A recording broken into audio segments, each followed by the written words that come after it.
Hi guys, तुम्हाला आता माहीतच असेल की मी यूट्यूबमध्ये माझं चॅनल बनवलं आहे.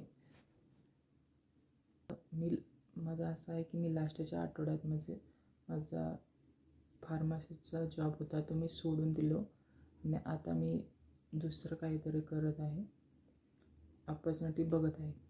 पण मी त्याआधी ठरवलो की मी आणि माझा मित्र आम्ही दोघंजण एक दुसरं इथं बघणार की अजून आम्हाला काय ऑपॉर्च्युनिटी भेटते का नाही. 3 दिवसात तर आम्ही दुसरीकडं बाहेर जाणार गावी आणि तिथं आम्ही बघणार की आमचा 3 दिवसाचा प्लॅन असा आहे की आम्ही बघणार की आम्हाला तो कोर्स आहे तो आम्हाला जमेल, म्हणजे त्याची किती कॉस्ट बसेल किंवा किती महिन्याचा कोर्स आहे. मग त्यानंतर आम्ही असं प्लॅनिंग करणार.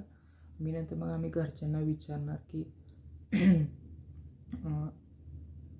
फॅमिलीसोबत डिस्कस करणार की हा कोर्स आम्ही करू शकतो का.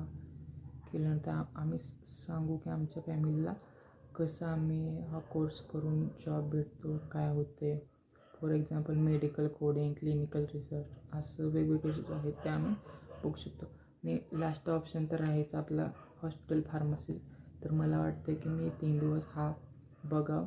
त्यामध्ये माझं इकडे सर्चिंग असणारच आहे की आहे ना, मला फार्मसीसाठी मी सगळीकडे रिझ्यूम ते देऊन आलो आहे. मला त्यामुळे ते 3 दिवसात आहे ना मी फक्त याच्यावर फोकस करेल की कुठले कुठले कोर्स आहेत आणि मी काय करू शकतो वेगळं.